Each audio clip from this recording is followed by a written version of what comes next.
Hey, hi everybody. I'm Kyle Lecott, your host for another edition of VCTV. We're here talking about a very exciting topic as we do every day, but today is probably one of these markets that has changed dramatically for all of us, both as consumers and as professionals in the world, and that's around entertainment and gaming. I think during the last 6 months, we've seen and all can agree how much we've seen change around entertainment, gaming, and even sports throughout our daily lives, how we're consuming these or how we're not, and some of the changes that we've made. We saw the Nintendo Switch, for instance, become sold out. Oculus headsets go from being in stock to being disappeared. Animal Crossing being the new happy hour and the new bar hangout for many people around the world. But there's so much more to this. There's so much more to unpack, and not just what just happened in the last 6 months around how we have changed our entertainment habits and how we're looking at gaming and even esports, but what's to come. What has changed for the good? What are we looking at to the future of digitization around entertainment and gaming?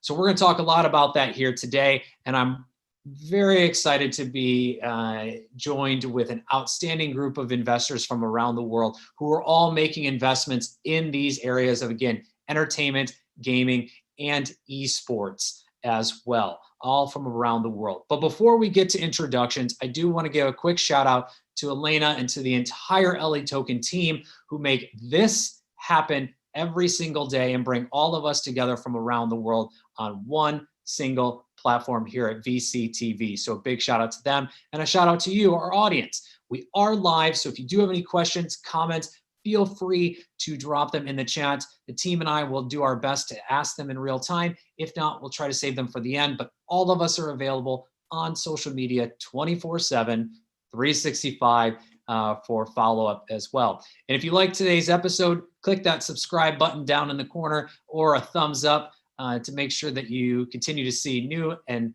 great, exciting episodes of VCTV. Without further ado, let's talk about what's changing and what's happening in entertainment and gaming. And with introductions, Eduardo, we'll go Brady Bunch style, each and every one of you. Eduardo, make sure you unmute yourself. And if you could, please give a quick introduction and kind of how you got into the space. Yeah, thanks, Kylie, and thanks, Elena, and all the talking team. Actually, this is, such an incredible, panel today that we have to speak about entertainment, gaming, and esports. Actually, I gotta say honestly that myself, I'm not only an investor because I represent a large, family office that invests in a number of industries, and gaming is one of them actually. But I'm also a gamer since I was a child, so I'm a proud user and owner of a PS4. So yeah, it would be great actually to take a closer look at the different trends on the gaming industry and on the esports actually. And yeah, I mean, very happy to be here with you and the audience again. Wonderful. Well, make sure you press pause on the PS4. We've got you for at Actually, I least an gotta say hour. that So I got my controller here, so I'm gonna play pause, okay? all right, I appreciate it. When Tony's talking, if you need a minute, you need to just play some games, feel free. But for the rest of us, hold on. All right, Dirk, welcome to the show. Welcome back, I should say. Quick introduction and a little bit about your background. Yeah, sure. My name's Dirk Lute. I'm based here in Silicon Valley. I'm very actually normally two hats. On one hand, I'm myself, sometimes an investor. Also mentor lots of startups for European startups in Silicon Valley. But also I'm running my own startup right now. It's a company called Upland. And Upland is basically pretty much a parallel world which blends with the real world. So it does three things. It's like play, earn, and connect. The play part is basically, Monopoly comes to mind. People can trade properties which are based on real world addresses. Then you have the earn part. People are able to earn real, like money in the game, but just by speculating. And the last one's connect. You can connect in communities. And what's unique in our game, since we're based on blockchain, we launched in January. We're already the third largest blockchain game out there. We made it, adoption for the mass market, and especially during this time, it's super interesting, how we see, because people are sitting home playing games. We'll probably come to that a little bit later. Yeah, and I also want to unpack the virtual economy. I've read some really interesting statistics recently about some of the work that you've been doing at Upland, but also in the bigger picture as a whole, and some of the new uh, potentially replacement for the gig economy. So we'll be back for that for sure. Nandan, welcome to the show. For the first time, welcome. And again, quick introduction, a little background on yourself.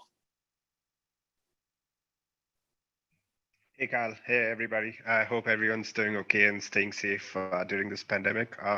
It's a pleasure to be here. I'm Nandan, and I work with Axela Ventures. We're among the most active seed investors in India, and we've been very active in the consumer internet space as well. So we've invested a lot in digital content, but esports is, of course, the next wave of things. And I personally love esports. I'm a big fan of Formula One racing and those kind of things. So those kind of industries have thrived on esports right now. Eduardo has a PS4. I have a PS3, so I have not yet upgraded. I was just waiting for the PS5 to release and things like that. But I think the biggest thing that's changed for all of us, at least in the gaming industry, is that a year and a half ago, if there was a new game out there in the market, we would procrastinate and say that, I'm going to play it some other day, some other day. That day has finally arrived. We're staying at home. We have a lot of time on our hands, and that's the biggest thing that's changed. And it's having a ripple effect on the industries around gaming and things like that. And very exciting times for the industry, more or less. So happy to be here. Great to exchange a lot of thoughts and see what's happening in different economies and in this space. Awesome. Wonderful. And Josh, welcome to the show for the first time. Excited to have you. And also just a quick introduction and a little background on yourself. Absolutely. Thanks for having me. It's great to be here. I'm one of the founding partners of Convoy Ventures. We are a seed Series A venture capital fund based out of Denver and New York. We exclusively invest into video gaming and esports. And we focus on platform plays and picks and shovels. So we don't invest in game studios per se, but we'll invest in platforms and different technologies in and around video gaming only. We write 250 to 500K checks. Since last March, we've done 14 investments, 12 of which are announced and 2 of which we're announcing here shortly. So yeah, it's great to be here. My background's at BlackRock and Morgan Stanley before founding Convoy.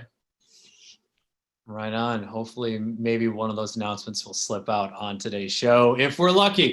But Charles, welcome to the show. Same question to you. Quick introduction, a little background on how you got into the industry. Oh, Charles, you're on mute right now.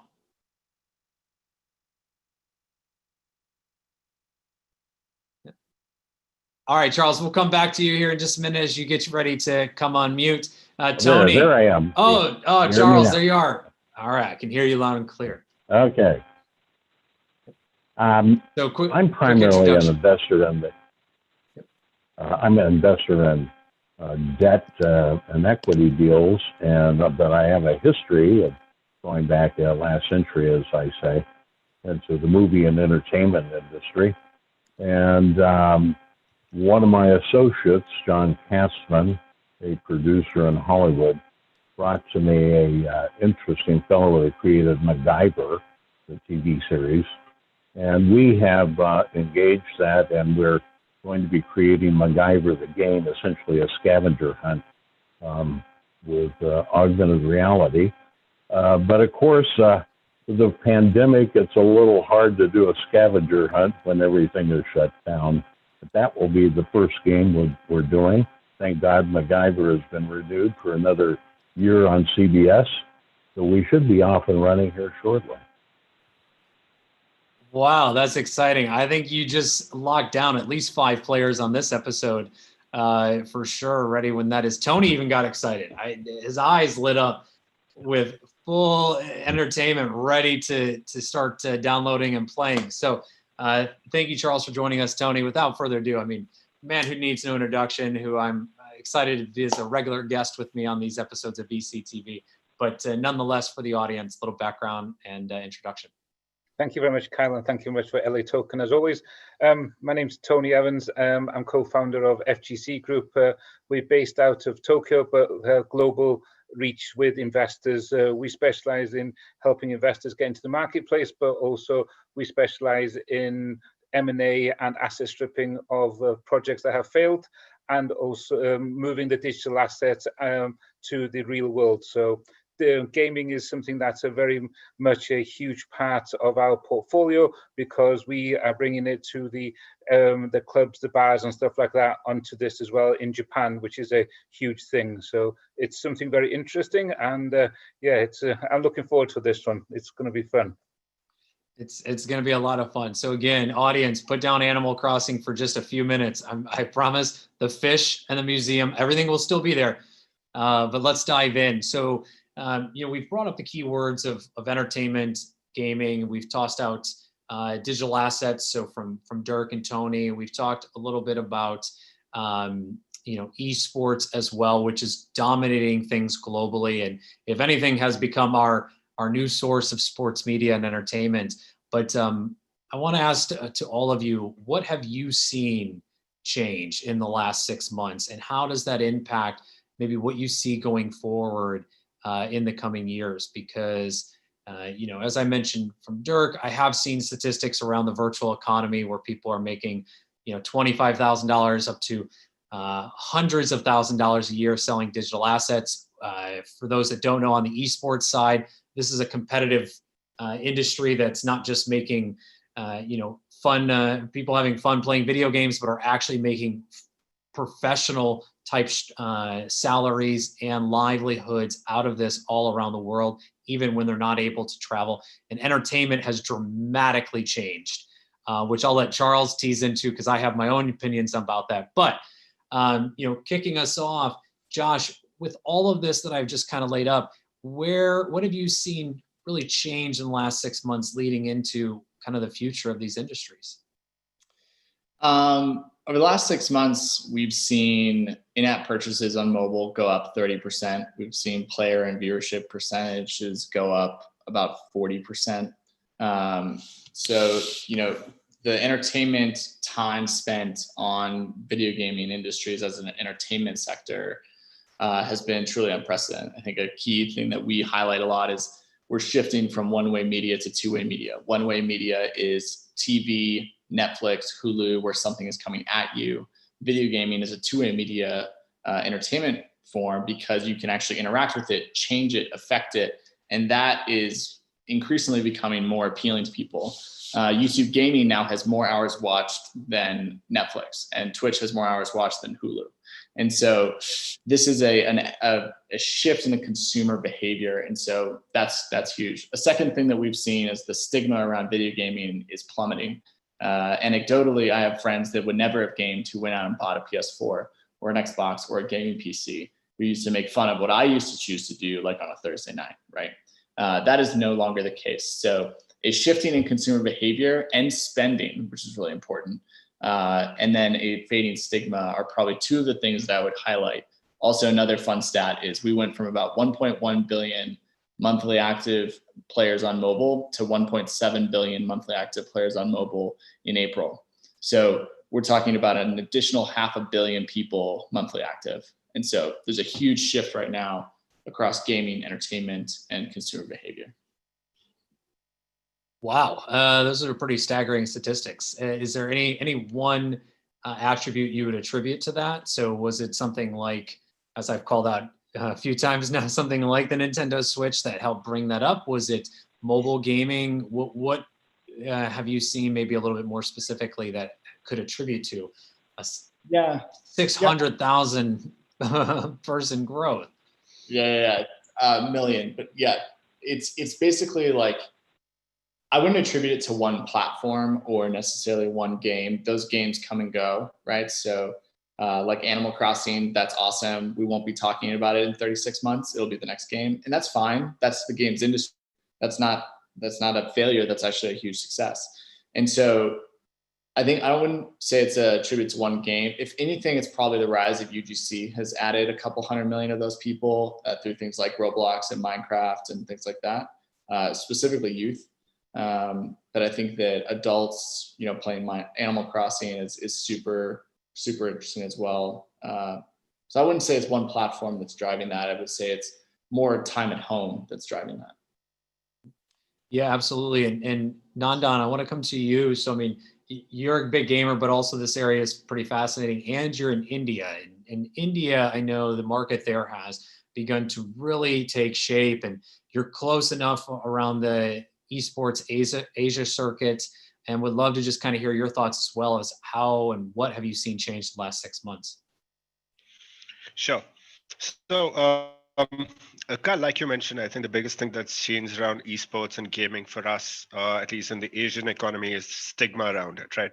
Typically, gaming used to be something that you do in your pastime. You wouldn't necessarily look at gaming as a professional career or an activity that you take up as a lifetime profession.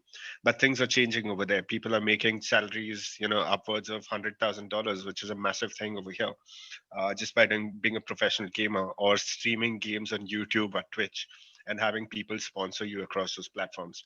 So the biggest thing that's changed in the last 12 to 24 months in these regions is the stigma around gaming. It's not just about taking gaming as a career, but also playing games, because a lot of games here are real money games. So you play something like a quizzing, you play something around just to earn money on your side, probably pocket money or something like that, right? That is now inspiring a new generation of gamers. So people are taking up gaming more seriously around that. And of course, there are other macroeconomic factors that work in our favor. So for example, internet is really cheap in India. You probably get internet for like $10 or $12 for the entire month in certain cases, right? Depending on the usage, etc. So internet's really cheap. Smartphones are really cheap. So there's a huge, set of people warming up to gaming. In addition to all of these, it's not just amateur gamers who are out there. I think what we're seeing now, especially due to COVID-19 and things like that, is professional organizations are taking up gaming, right? So, like I mentioned earlier, I'm a big racing fan, right? I watch Formula One and all kinds of racing, and people in these organizations are launching official championships around esports. So what's happening over there is the riders, the racers, whoever it is, there's a personalized touch where fans are able to interact with them on Twitch and things like that. Viewership is rising as a result. And in the absence of not having any sporting activity, these people are resorting to esport activity. And all that is rising, giving rise to additional interest across these economies. There's one thing startling, right? Just a couple of days ago, I switched on the television and I saw the Le Mans 24 hour. They were having the esports game live on TV over there. So they don't telecast a normal Le Mans race in India, and they were doing the esports activity. So you're seeing a lot of these kind of macro and micro trends picking up within people. The stigma has gone across. A lot of people taking this as a career option. These are the main things that have changed around gaming and esports. People know that this is no more just a hobby that you do on the side apart from your academics and things like that. You can take this up from a young age as a career and a profession. Absolutely. I wish I would have thought of that when I was a kid. Maybe I'd be in a different spot or have a little bit better skills on the video games. But nonetheless, Eduardo, same to you. Thank you, Nandan. Following on those points, what else have you seen really change and shape in the last 6 heading towards the next 6 to 12? Yeah, I mean, I fully agree with Josh and Nanda that definitely that stigma is plummeting over the past year, actually, because let's be honest with all of us. I mean, we're all of us gamers, and 10 years ago we were considered pretty much as freaks, honestly, even myself. So and this has changed, actually. I think that the main trend, in my opinion, is that subscription online services are raising in the number of subscribers. For example, take a look at PS Now, PS Plus, Xbox Game Pass. Basically, people don't want to have digital copies. Don't want to have physical copies of the game rather than just pure digital ones. Actually, where you can just download it and install it on your hard drive, or basically play by streaming. So, and I think that this trend has been impacting the industry and market over the past years, actually. And I think, and take a closer look at the PlayStation 5, that we have 2 versions. One of them will be exclusively digital, actually. So I mean, for example, myself, I love to have the physical copy of games because it's basically I'm an old school gamer, honestly. but has been a tremendous increase in the number of people that just basically play streaming the game, or just downloading it through these services. Actually, that on the one hand, and that on the other hand, for example, I think that the industry, particularly with small studios that doesn't have that power of size, for example, those Capcom, Square, and the others, are struggling with these trends, because when you pay around 60 euros, for example, for a yearly subscription, and you have access to around 800 games, basically, I mean, this is not really good for the industry in some points, because you basically are not valuing those games such as they have to be valued, honestly. Okay. And I think that, unfortunately for those, studios that produce a number of tremendous and very, very enjoyable indies, and I love indie games also, it's going to be hard. It's going to be hard, and particularly for those startups trying to launch their own games on their own, production. So I think that the industry is going to go probably through the digital world that we're living, actually, and through online subscription services, honestly. Yeah, and there's a lot, and that tees up perfectly to Dirk. I mean, same question to you, and even following on Eduardo's point, I think what you're doing at Upland really has some legs in that conversation. Yeah, thank you, thank you for that. So yeah, actually, we're seeing quite an uptick currently in our current traction these days. But let me give you some context around it. What I see, the way when you start building a new company, obviously we have the vision, and when you look at eSports, for me, eSports is still a very growing segment which is coming, but somehow it's a little bit like the old world, right? I mean, of course, some people play, but the others sit back and watch. It's like television, but somehow a new version of that. The way what we see it, not just at Upland, but in general, I think there's also the next wave which is coming. Of course, right now we have COVID, everyone's at home and does digital work, but at the same time we have another big society thing which is currently happening with all the automation. People will have less jobs and standardized things. We all talk about truck drivers and all these kind of things.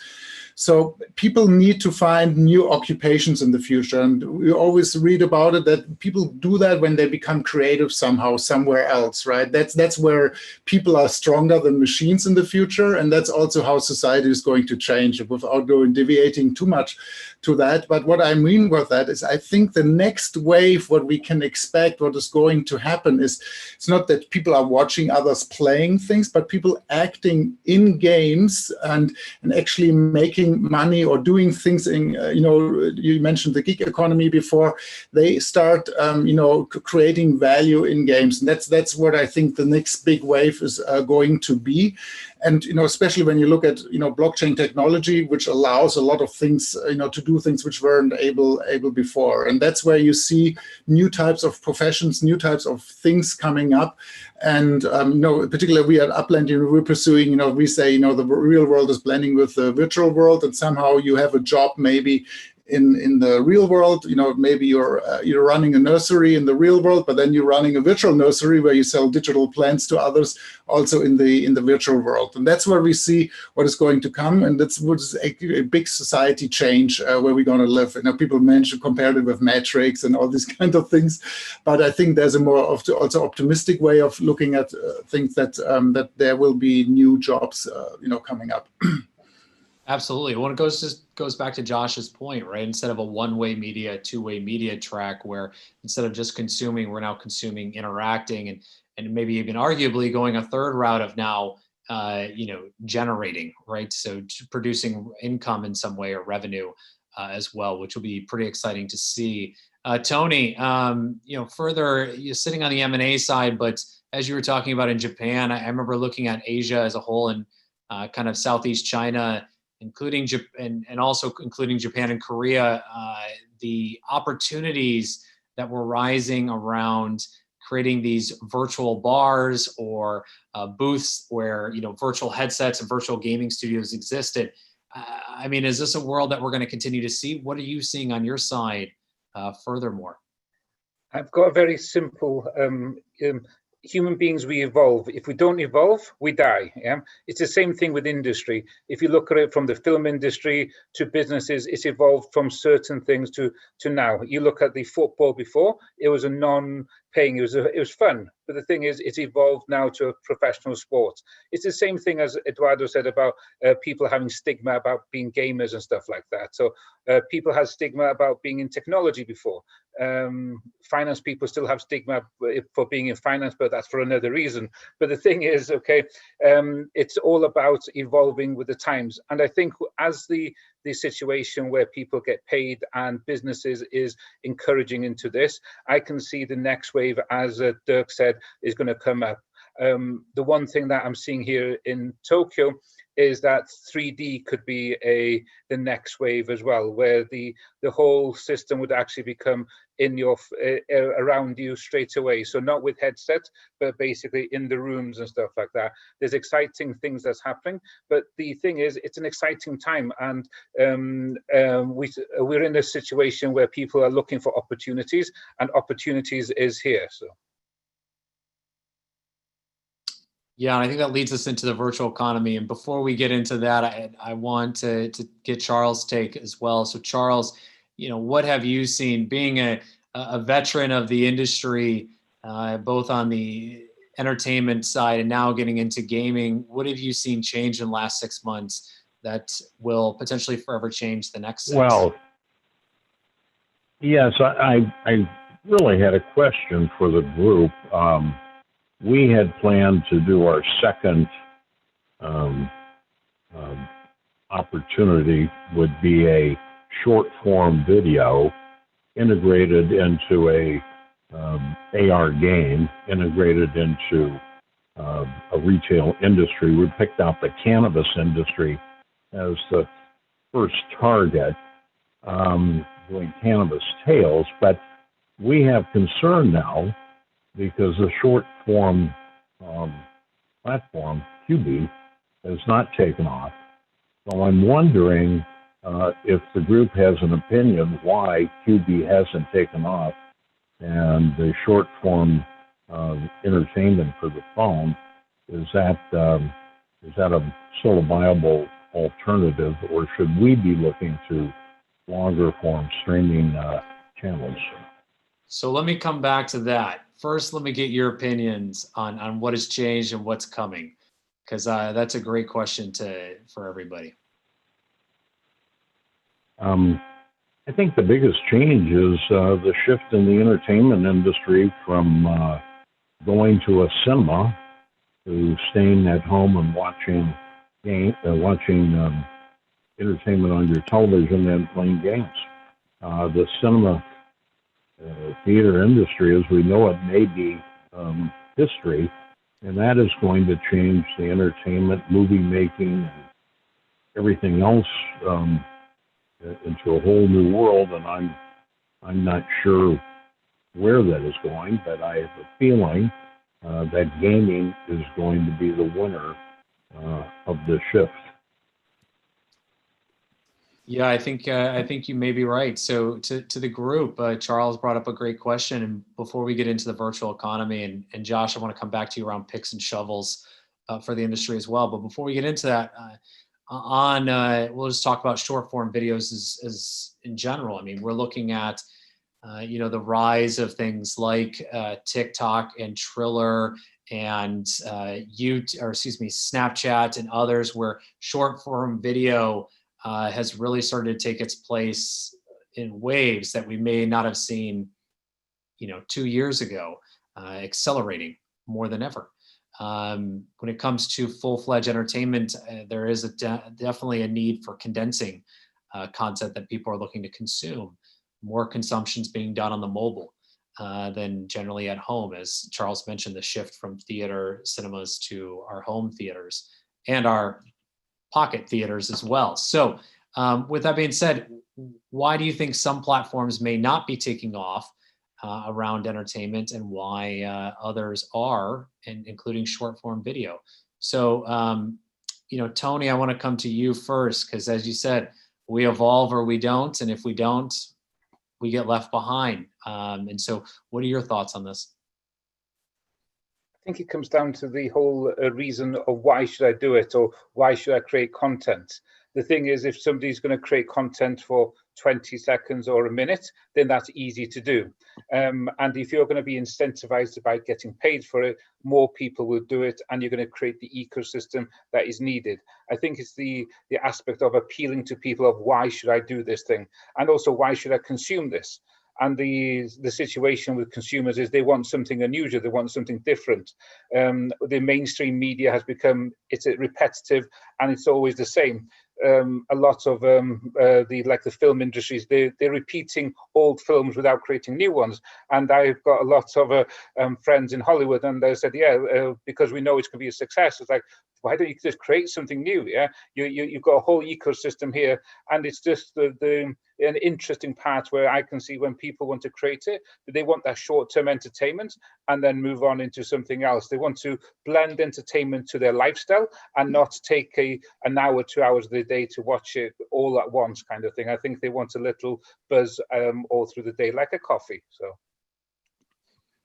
I like that. I think that might be the first time I've heard something of that nature. The idea of blending it into your lifestyle versus taking the time out as well in our busy days. So Eduardo, I see you shaking your head.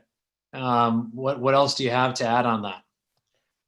Yeah, I mean, I fully agree with Tony. I think that, you know, people right now actually they have stressful lives. Actually, they're quite busy, and they wanna, you know, try to disconnect at some points of the day. So this is why that short-term videos actually is gonna boom. Actually, I mean, it has been booming over the past months, and platforms such as TikTok, there are great examples of it actually. And I believe, guys, that something that I would like to bring to the table is also the tremendous increase of you know, gamification and its impact on a number of industries. I mean, not only in the gaming and entertainment industry, but also, for example, in financial services, insurance, and also even in healthcare. For example, when treating, you know, patients, for example, myself, I collaborate with a non-for-profit organization that provides, you know, some kind of entertainment actually, with a collaboration, for example, with PlayStation in Spain. For kids that are, you know, at hospitals because they have cancer. Okay, so we go there and we play with them actually, and gamification is gonna have a tremendous impact on the life of you know, those people actually, and also in certain industries. So it's not only that, but also in how people establish a relationship with others. For example, I mean, we tend to think that through gaming and you know, gamers, they tend to stay at home, but this has been changing actually over the past months, because, for example, not only Animal Crossing, but take a look at Pokemon. Okay, Pokemon, and if you combine the Pokemon, you know, game with your mobile, actually there's many people, you know, hanging around through all the city, trying to look after the Pokemons and the others actually. And this has you know, been changing since, I would say, a couple of years ago actually. So and I think there's going to be a tremendous impact on how people, you know, relate with each other, and you know, take a closer look at those trends that will help us to properly understand how the industry is going to evolve over the past has been evolving actually over the past years, and has gonna evolve in the future actually, I would say. Yeah, Nandan, I saw you shaking your head around that. So to Eduardo's question, where else are you seeing gaming being applied, other industries aside from just entertainment, that may be kind of unique and interesting right now? Right. So I think we're seeing something happening in it's kind of a two-way street, that way things are going right now. A lot of education is being gamified, but at the same time, a lot of content which is probably on pen and paper is being created on the game form, so that people can actually consume it in a much more simpler and holistic manner. I don't know the trends in a lot of other countries, but in India specifically, you have a lot of movies, a lot of cartoons, localized cartoons, which are eventually sold as games, probably 2 or 3 years after the cartoon has actually been released.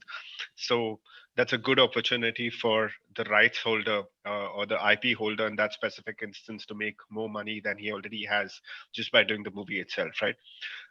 So overall, you know, I think coming back to the overall scenario, just put yourself in the shoes of the content creator and the user, right? Now, gaming is a very engaging way for a user to keep him or herself occupied. But at the same time, if I'm going to consume something short form versus long form, that's going to take a large decision from me. If it's anything more than 30 minutes, it requires a large time commitment from my side. So, am I actually going to make that time commitment to play that specific game or to watch that specific video? Whereas if there's something more short form, more instant gratification, say less than 5 minutes or so, it's not going to take too much of my time. I'm just going to play it on the spot, and I'm going to continue playing that. Whereas if it's something more long form, either in a game or a video, it requires some time commitment from my side as well. So all these are driving decisions in terms of what gamers are making and how gaming, the entire gaming industry is going. And this is being applied in a lot of industries. So like Eduardo said, healthcare is one big industry that it's happening.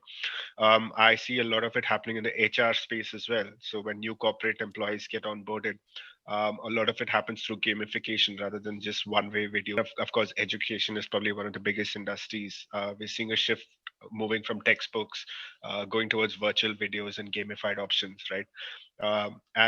Put yourself in a 5-year-old shoes. If you want to learn something from a textbook, it's not going to happen. But if I'm going to win a game just by answering the questions right, or playing it in the right way, it's much more interesting and engaging for me to kind of consume that content. So it happens in multiple different ways, but it's always going to be more than two-way communication. It's going to be from the gamer to the user, and then the user to the gamer. That's the entire road to legs that we look at.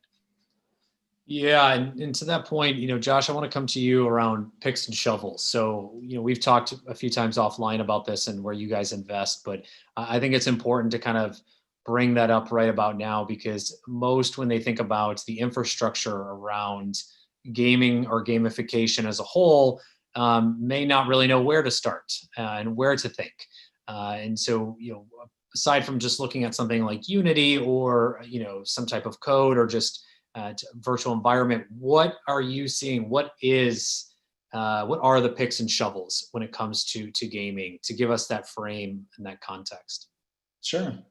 So if you take eSports teams, which is essentially like trying to find the Dallas Cowboys of gaming, set that aside. If you take like the next League of Legends, Counter-Strike, and set that aside, you're left with everything else, right? You're left with things that are game developer tools like Unity. But then far beyond just Unity, you have things like edge computing, anti-cheat technology, audio tech, game balancing things, graphics engine enhancers, a lot of stuff like that. Over in the general like gaming social community, we have an infographic in our Medium blog that I think is really helpful that maps out this whole industry. But you also have, platforms like Discord or Twitch that it increase, whether text, voice, video, chat, whatever sort of interactions across the ecosystem. Some things that we're really excited about right now on the picks and shovels side is specifically UGC. UGC is very interesting to us, which stands for user generated content. Roblox and Minecraft have proven this point in spades, but we're at the very earliest days of this. I have a thesis right internally that we're kind of working on is video gaming started in 1970s and 80s is primarily a console industry. Then with the rise of the PC for the consumer in the 90s, it became more of a PC industry. And then with the rise of mobile in the early 2000s, then mobile was the next platform. And that's what brought on the emerging markets to the gaming ecosystem in a big way. And now I think the next platform is not tied to hardware, it's tied to user-generated content. And so Roblox is proving this really well right now, but I think Roblox is the first of many. And we just invested into a UGC platform focused on storytelling for female audience. We also just invested into a game publisher on the Roblox platform. And so what Zynga did on Facebook, we're hoping this next investment does on Roblox. And so history is rhymes, right? And kind of repeats itself, but getting the timing of the platforms is always unique. And so we're really excited about UGC. We're also excited about fintech and banking solutions for game studios. And we're excited about technologies that enhance and make a better user acquisition funnel And so we're invested across almost all of these right now, but we're not done. There's some really cool entrepreneurs building some really cool stuff out there right now.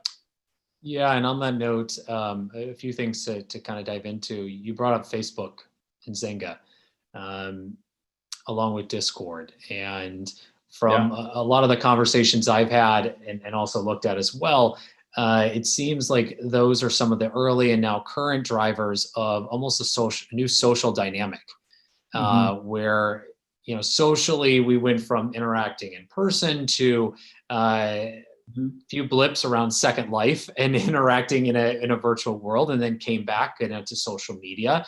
And now gaming as a whole doesn't just serve the entertainment purpose, it's also serving this new social purpose as well. And, you know, Twitch and Discord are drivers of that. Are you seeing, and this is a question for everyone as well, are we entering a new world of, call it social networking, where, you know, this is led by games and gaming, where you build, you know, not just a new clan, but also just your friend group, right? Yeah. I mean, I have, you know, cousins and nieces and nephews and the like that, you know, they're, you know, 10 to 15 years old, and they hang out, right, with special friends on one game and others in real life. So is social networking kind of going to be redefined here with gaming and things like Discord and others? Absolutely. I think the next social network is not going to look like a Twitter or a Facebook or necessarily like the typical sort of 2D profile page, right? The next social network is already kind of happening in different ecosystems around Roblox or Fortnite or that kind of stuff. But absolutely, I mean, that's why Epic bought House Party, right? House Party was on wildfire during COVID and is an incredible app. I mean, just absolutely incredible. It was a struggling app until Epic bought it and then integrated and pulled it into the Unreal ecosystem. So absolutely, the next social network is certainly going to come from that. That said, though, it is fascinating to watch what Mark Zuckerberg with Facebook has done around gaming. They have gone from 3% market share to 8% market share in the streaming side over a 12-month period. I think Facebook is a force to be reckoned with because they have 2 billion users, in the same sense that Google is a force to be reckoned with over 2 billion people on Gmail. These are funnels, right? That's why Google owns YouTube. That's why Microsoft owns Mixer. That's why Facebook has moved in here, and that's why Amazon owns Twitch, right? These are funnels of consumer behavior that they're funneling into their larger ecosystem, which is supported by social technology infrastructure, 5G, data centers, internet connectivity, and everything. So yes, the answer to your question is yes. And what it's a great explanation. One would also argue or toss in Tencent as well. Right? I mean, you bring up Epic Games. We also talk about WeChat, which, you know, rivals Facebook's market share. And on previous episodes, when we've talked about you know, future of fintech, we've discussed the emergence of things like stable coins or new digital currencies that may be introduced, because realistically, in the world of gaming, we've had these. You know, these technologies already integrated. Now there could be some external real world value that come from that as well, which is exciting. And so to Dirk, I mean, you've built this virtual world that people are actually living in, and you mentioned, you know, this blending of the real world and virtual world. How far off are we from this? I mean, I saw a stat, like I said, that people are generating today, right now, generating $25,000 up to and beyond $200,000 US a year, working in these virtual worlds, in addition to what they're doing in the physical. But I mean, these are early adopters. So where are we at really with this convergence of these two worlds and going forward? Yeah, maybe starting out with the convergence. When you look at, you know, technology, how it's advancing, right, and where games were before, you know, you took your phone, you played a while, you took your PlayStation, whatever, and played it for a while, and so on. I think the new generation of games, when you look at Minecraft and Roblox, also it's not, they're not, like a 18 months game and then they go away, right? I think Minecraft is around now 7-8 years or even longer, right? Actually, it's evolving all the time. So, and it's continued to be there. The shelf life of certain games, and I don't know whether Fortnite will be one of them or so, right, will be much, much longer for sure. So that's one thing on what we're currently seeing. The other thing is also when you think about, that we all get these new kinds of devices like augmented reality glasses, VR and whatever. So I will be constantly actually in the game in the future. That's also what we can expect in terms of economy, how things are evolving, right? So I think the future games will be truly cross-platform. They will be not just on one platform. You just log in whatever you want to do, and you will be constantly connected and either playing or doing things. And it's true that, already you see, the first signs of that. When you look at kids, when they play Minecraft, they have Discord on the side.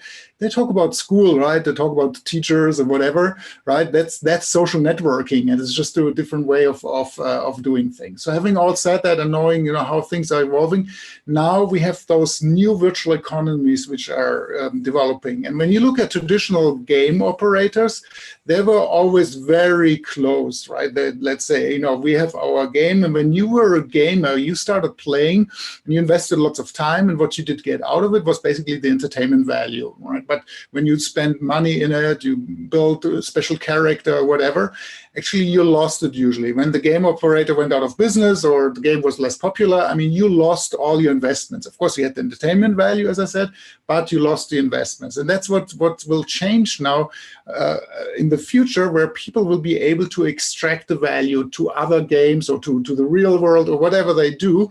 But those are the future of what we strongly believe is going to be the future of the new games, new type of games. Having said that, is that now those games are, in traditional games, you already have economies. And when they didn't work out, you had a high inflation, and then, the coins were too much worth and you couldn't buy anything. Lots of games imploded because of that, because they were not able to control the economy.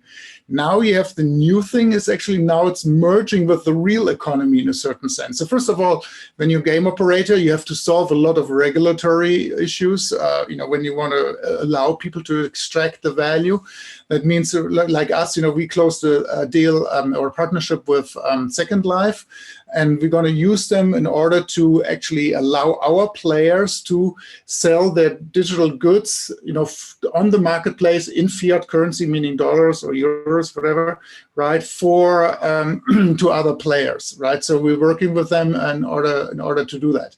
But now, since and this gives a completely new dynamic here, because now you have a real economy somehow which is connected to, to the real world, but you have the virtual world as well.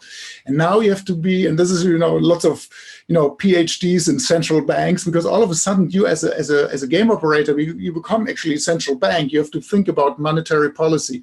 How much inflation do you allow, right? How do you, what do you have to, how to extract money out of the system again, right? So, because at the end of the day, what you want in those economies, and this was the most important, that you want that the market and supply is actually defining the prices and not the currency itself, right? Because when you have inflation of 50%, then people don't understand. They don't understand, okay, is this now, did the price of this virtual good went up because there was inflation or because of market and demand, right? So it's very complicated stuff, and which has been very complicated always in the real world. Now this is going to the virtual world, but it's super exciting. And when you get it right, I think then you have such great opportunities to create really millions of new jobs where people will start earning. And we have those examples. Second Life had those examples where they had, also many, many years ago, where people actually, there was an announcement, I think there was a lady, she sold for $1 million goods in Second Life, right? Real US dollars. And I'm sure you will see that in the future also, where you see platforms evolving. I don't know, Roblox and Minecraft is a little bit more for the kids, it's more free, but that's also how we position Upland, more for the older ones, let's say it like this, and where people eventually can start making money. And we're looking for that one day we'll say, hey, this was, I had a nursery in the beginning, it was a virtual nursery who made $1 million of revenue a year now, whatever. I think we will see those kind of messages, not just the eSports streamers who collect money through advertising or sponsorships, but people are actually making money in the game. And it's and since it's not just the virtual goods, because you can also take, taking, for instance, blockchain, you can do other things. Let's say you have maybe a house which gets tokenized, or a virtual old timer, right? Let's say you own 100 tokens of an old timer, and those old timer pieces are getting into the game. Now people can trade those pieces in the game and then bring it back out. So you own something in real life, but then you only a part of that old timer car, but then you can drive the replica in the game. So the whole thing is merging and coming together and allowing new opportunities on the on the earning side, but also on the investment side for people.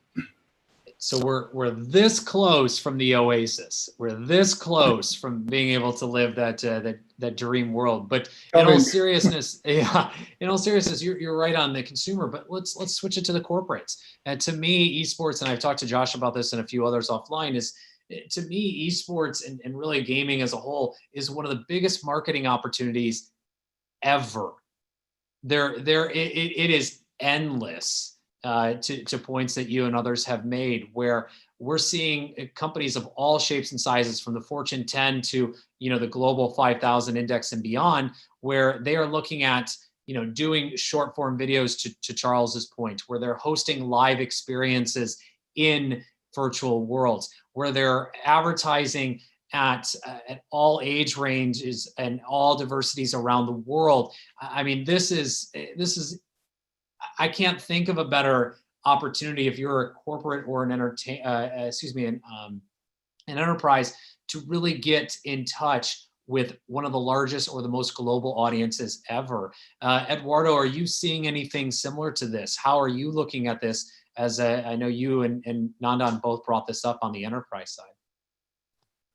Yeah, absolutely. I mean, fully agree with you, Gaile, because there's been a tremendous increase also in the allocation of marketing budgets to gaming. Actually, I mean, you probably are aware that when you are some games, actually, when you're playing, you are seeing advertising of real companies within the game, and this has been a tremendous increase, such as it happens over the past years with films and with series.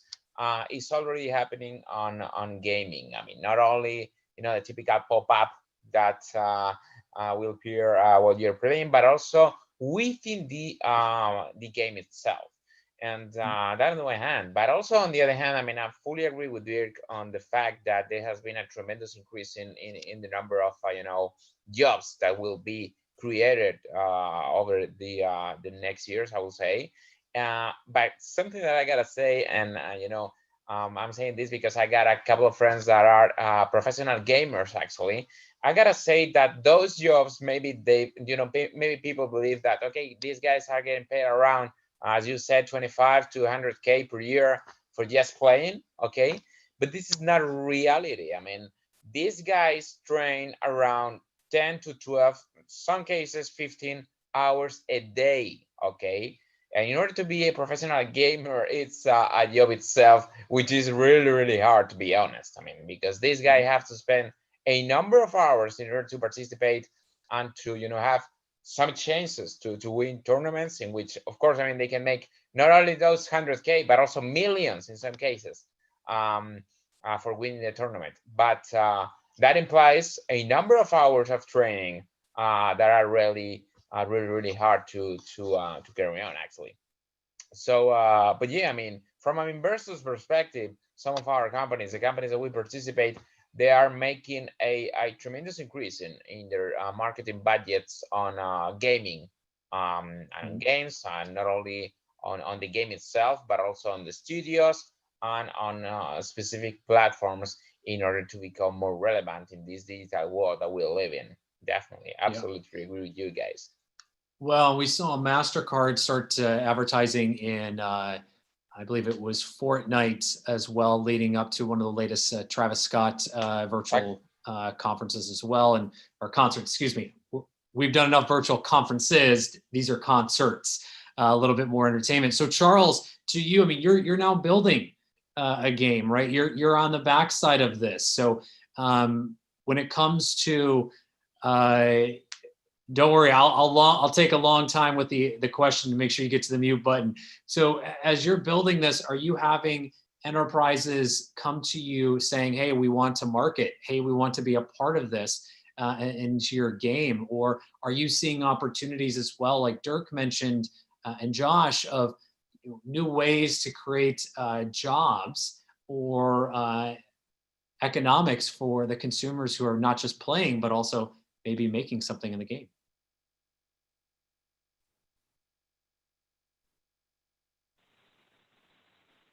Yes, is the answer. I'm not quite as integrated into the development of the game. Maybe if you have this type of conference again, I can bring in the company that we've engaged to develop the games. They've done a series of games. The creators have worked with Blizzard and the other major studios, and the fellows who are heading it up on the augmented reality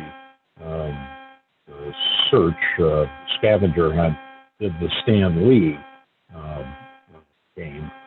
So we see, the fact is, the reason I'm excited about it is the integration of advertising within both short form video, linking in and giving clues to the gamers that play the game that lead to advertising and direct participation of retailers. So we're excited about that marketplace. We see cannabis as one of the sectors that perhaps has the greatest need because they can't advertise on television directly or radio. And so we think that's our second opportunity above the CBS TV series. So fascinating industry to pull up because, as I mentioned, this is the biggest marketing opportunity potentially to date. There are very few, if any, regulations around the advertising. So that's going to bring up, I think, a very unique conversation of how and what may start to advertise in certain games because, many of these players can start at the age of, single digits leading into all of our respected ages. So that's quite a wide range. And at some point you have to draw the line and where and who and how people can advertise and in which way. Tony, I saw you shaking your head, and I see you as well. And, Tony, would love to hear your comments, but even furthermore, I mean, these virtual, clubs that you guys were putting together in Japan, how has advertising played a role into that? And the reason I bring this up is we're talking about businesses. We're talking about it potentially investing in these companies. They have to make revenue, right? We're looking for companies that make money, and this is a great way for those companies to do so. It is. And the thing that we have in our mindset, especially with businesses, don't rely on one source of revenue. I think a lot of people now, especially with this COVID, has seen that depending on one kind of revenue, either if it's just consumers through the door or just through certain activities, you have to have different sources of income. So by blending all this together into this kind of new kind of ecosystem where you've got the physical, you've got the virtual, and then you've got the social media aspect as well to it as well, it has a much more interesting way of developing an income source for the business. So if the physical doesn't work, then the virtual can take over. And as an entrepreneur, you can actually adjust to the market conditions as well, or preemptive. So if there's a holiday or something like that, you can adjust to that time. So it actually gives more power to the entrepreneur. So you are not at the mercy of of the forces like nature or in the likes of like the human disasters. So the thing is, it just gives power back to the entrepreneur, and I think that's the one thing that's been said all along is everything through gaming and all the new ecosystem, it empowers the individual and gives the individual the ability to create wealth for themselves and take control of it. And I think that's a very, very important place that we're going in the world and in business, definitely. Nandan, anything to add on to that? I saw you shaking your head earlier. I want to make sure you got a chance to add on before the next question. Right. So I think, coming onto the entire ecosystem, at least for the enterprises, this is one of the biggest opportunities for them to change their image, right? I think typically the enterprise image is that you're very uptight, you don't indulge in cool things, and so on and so forth. So this is probably the biggest opportunity for them to get rid of that tag and go to the world and say, hey, look, I'm catering to the youth, I'm catering to the millennials as well. So this doesn't really have to be for a different generation altogether. um, to add on just on the revenue opportunities, most people think of advertising as probably the only source of opportunities that are over there. And typically the first thing that comes to your mind when you say advertising is banner ads and those kind of things. But you're seeing a lot of other revenue opportunities coming up. And probably the biggest one coming up right now is sponsorship, right? So when you have an eSports series or something coming up, people sponsor the equipment. You have the brand shown over there. It can be on the TV monitor, it can be on the gaming equipment. You can even sponsor the esports player. For all you get them to wear a T-shirt or something like that. So budgets are being allocated towards this. I think we're seeing a large trend because with COVID and those kind of things, physical advertising is going to take a hit. A lot of advertising on TV and those kind of things, I think, going to take a hit as well because people are moving away from TV onto OTT and play things like that. So let me. I'm going to jump in real quick. I'm going to challenge you on this.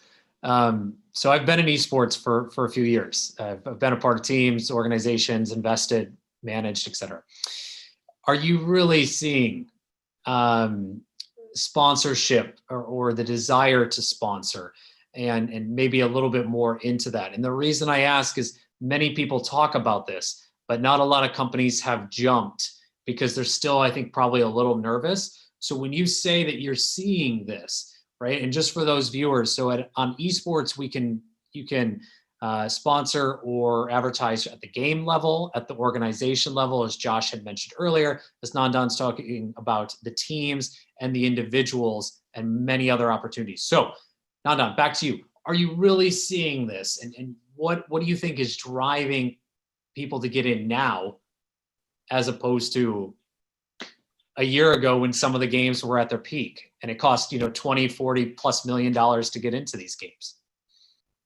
Right. So I think sponsoring an individual or a team is a combination of factors. So it's not necessarily restricted to how well the team or individual is playing or how well they do in the game. It is them as individuals and how attractive they are as content creators as well, right? So if you're going to have your own Twitch channel, how many subscribers are you going to have? And you're not going to get subscribers only on the back of playing a good game or having a good skill in terms of the game. So are you someone, you can launch a new game, you can comment on that. Are you someone who can engage with the audience, right? Are you an attractive person from that perspective? So it's not really restricted to games. As far as who are these people sponsoring or who are these companies which are open to this, I think a lot of them are startups. A lot of them are direct to consumer focused startups who've raised a lot of venture money and things like that, and whose main target group is the millennials, right? Or probably people up to the age of 35, 40, or whatever it is. People who are using these new age platforms and who are less likely to see physical hoardings out there, or who are less likely to see TV advertisements and those kind of things. So they're looking at alternative ways to capture this kind of an audience. So it's probably not really the traditional enterprises that have bitten this yet, but you're seeing more of the new age companies who have a lot of cash right now. I like it. And, one of our big questions we like to ask on every show is, talking about the investment process. So with a lot of the things that have been accelerated or changed in the past 6 months, so has the investment process. And with new and emerging areas that are quickly changing, like esports, gaming, and really entertainment as a whole, as Charles brought out, short form video, how has this investment process changed? from what you're seeing, and then you as each as individuals, how have you rethought, or what advice would you give to other investors as they start to look at these areas of investment? And Nandan, we'll start with you. You still got unmuted. So what are you looking at? How has the investment process changed in your mind around entertainment and gaming? Right. To be honest, we haven't really looked at new investments in this space. The reason for that is we have a lot of existing portfolio companies who are taking a shot at gaming as a space as well. They're just extending one of the verticals to gaming. But in terms of new investments, I think the trend that we're seeing is we see a lot of people with good technology skills, good coding skills, etc., but enough skills to look at how the gaming industry works. It works very different to any other industry. It is kind of like a consumer content industry, but very different in many different ways.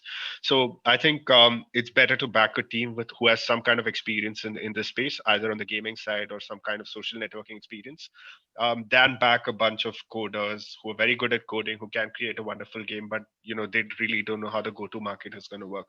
So we think this trend change where the entire technology stack and the technology part is solvable, but the other part, you really cannot solve for it without a strong team. In addition to that, I think for an economy like ours in India or in Asia, a lot of it is dependent on what the larger gaming players are doing. A lot of the larger listed players in India are people like Tencent, etc., who've been backing gaming companies. So one of the tests that we run internally is why won't a Facebook, a Google, or a Tencent do this, right? If you're doing this for a reason. Why are they not doing this, right? So we run that test, and unless we get a convincing answer over there, we probably wouldn't jump at the investment opportunity at the first instance. So I think that's a test that we run. Probably not all economies or markets would run those kinds of tests, but it's something that we run very closely. That's a good point. Tony, to you, same question. How has the investment process changed in your mind? I mean, you're sitting on M&A, but also building these things. So how do things look differently on your side? I think it's just it depends on who you're talking to, the investor or the entrepreneur. The entrepreneur usually wants to get things to market as fast as possible and everything like that. And then you've got the investor that wants the return, depending on where they're from, as fast as possible as well. It's all about managing expectations, like any kind of investment is managing expectations, but also managing the emotions. You asked about what do we do differently from our side. It's basically looking at the fundamentals, okay, and then asking people from different age groups as well about the business. We have different people in our research team that looks at it. So, and that gives us a very interesting viewpoint, because if we ask people that are millennials or younger, or then from different generations, they give us different viewpoints, because everything has different viewpoints from different perspectives. So that has been one of the biggest one, because the marketplace is moving and is adjusting to that. That is one of our big things, is looking at it from a market point, but then looking at it from, okay, why is this? What is the demand for it? Just looking at the basic economics of it, and then looking at what's the exit? How do I get my money back? Or as an investor, it's as I said, I'm a finance person, so it doesn't matter from my point of view. I'm focused on the finance, or the technical genius stuff other people do. I'm just a simple person, as I keep saying. So. Eduardo, same question to you. How has the investment process changed from your side? Yeah, I mean, fully agree with you guys. I mean, that I believe that definitely what we tend to look right now is just all about, of course, the technology. I mean, Nandan, fully agree with you that the technology is important, okay? But nowadays, basically, you can apply a particular technology to pretty much a number of verticals within the industry. So basically, we tend to look is the customer base, basically. So the number of users and how sticky are those users to a particular game, actually, because that is the only way that you can provide a resilient source of income, okay, that may come from advertising, streaming, or whatever, okay. And of course, exit opportunities are always there, actually. I mean, whether to sell a particular eSports to a team, actually, for example, to other one, to a large corporate, to a large technology company. So, but I believe that definitely in this particular industry, it's all about the number of users and the, I mean, if you are able to find some particular game that has pretty much a diversified user base on a worldwide basis, that would be perfect. Okay, on different age ranges, different cultures, that will be definitely great. And if it is, able also to play those people not only from home but also on their mobiles, that would be, a win-win situation for us, definitely. What about from the family office side? Are you seeing family offices, including yours and others, kind of getting into this space? Absolutely, absolutely. Yeah. I mean, and I can definitely guarantee that there has been a tremendous increase from all over the family offices on a worldwide basis. Colleagues from us, actually, also collaborators that are actively actually right now investing in within the gaming industry, and some of them actually they represent large corporates that are investing in and sponsors are actually sponsors from for a number of eSports team, definitely. And for example, in Spain, actually, you can take a look at particular teams that are very, very well supported by a number of corporates, large corporates here in Spain. So definitely, they're not scared on investing in gaming anymore, I will say. I love it. We're gonna have another episode to unpack that. We'll call it the Family Office Gaming Special Edition. Dirk, you're sitting on all sides of this. What has things changed? How have things changed for you, both as an entrepreneur and as an investor, when it comes to the investment process in general? Yeah, so I mean, in general, of course, you have to show, good KPIs, momentum. I think nothing has changed from there, right? And especially, the advantage for gaming is, as we said earlier today, is, all KPIs are going up everywhere because people are sitting home and playing. So it's a good opportunity for you as an entrepreneur to raise money. We're also raising some money as a company right now, a small round. And what I see is especially when you're here in Silicon Valley, normally, you meet with, you meet for people, you have a little socializing and have a coffee and, meet again 2 months later, you give an update of the progress. So this whole social thing is gone, obviously, and now everything happens over Zoom. So I raised a little money over Zoom already, right? It's kind of bizarre because you actually never met the people, never shook their hand. But that's definitely different in, let's say, than in what you have in the traditional process, right?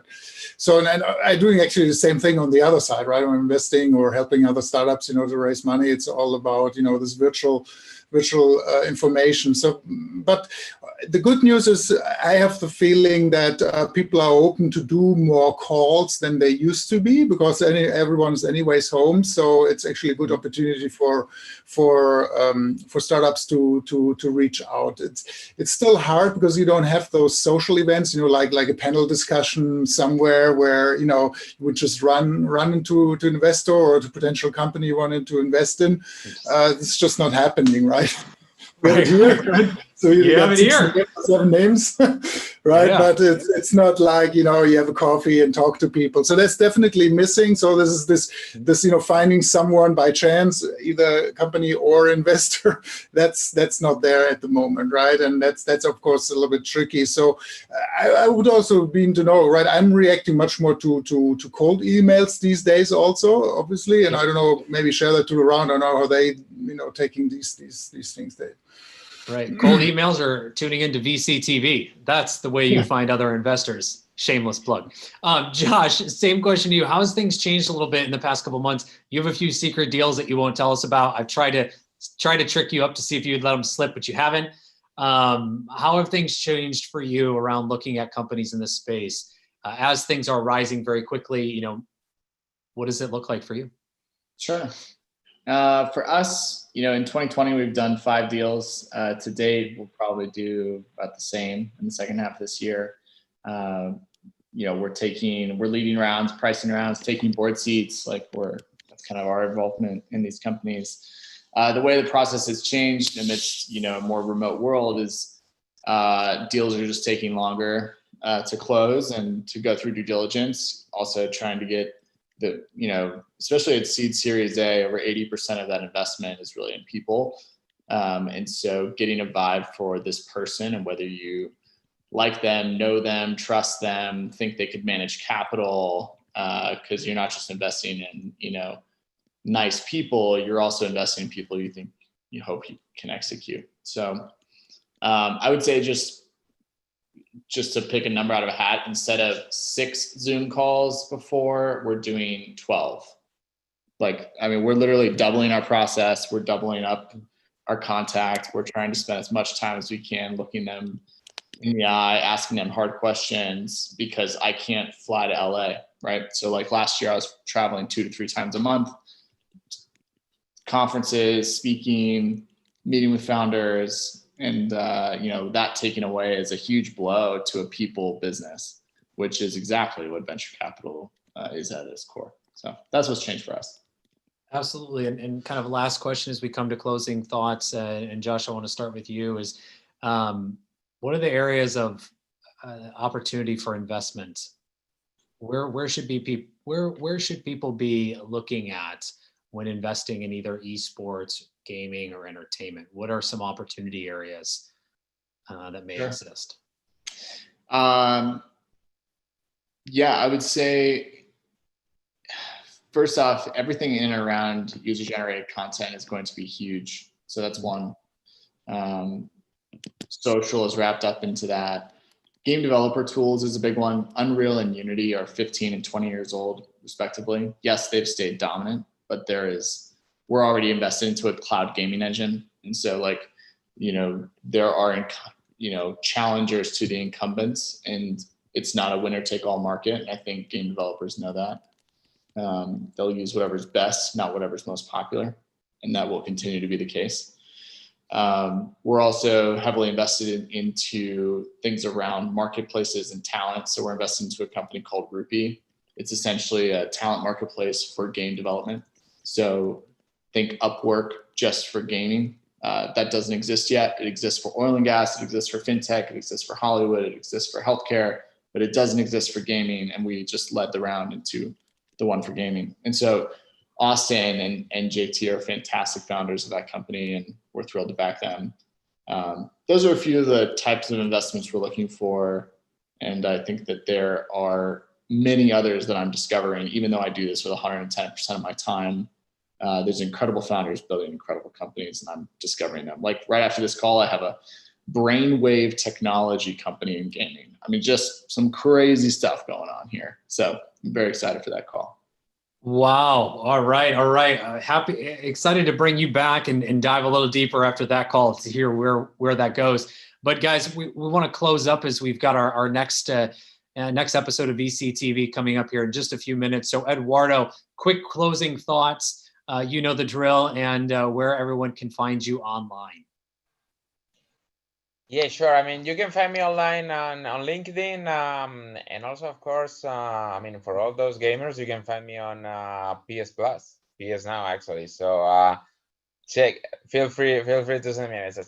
No, but basically, I mean, the closest thoughts. I mean, and I definitely, pretty much agree with the other members of the panel. Actually, I believe that the gaming industry is gonna become much more digital than the person actually for the future. There will be a tremendous increase in the number of users on a worldwide basis, and that will change the way that we establish relationships with others, not only with the people that lives nearby in our cities, but also on a worldwide basis, actually, with people from other countries, and that will help us to become closer to others. And I definitely believe that mobile apps and subscription services will continue increasing in the number of users in the future, definitely on a worldwide basis. Wonderful. Charles, same to you. Any quick closing thoughts, and where can everyone find you, and potentially the upcoming MacGyver game as well?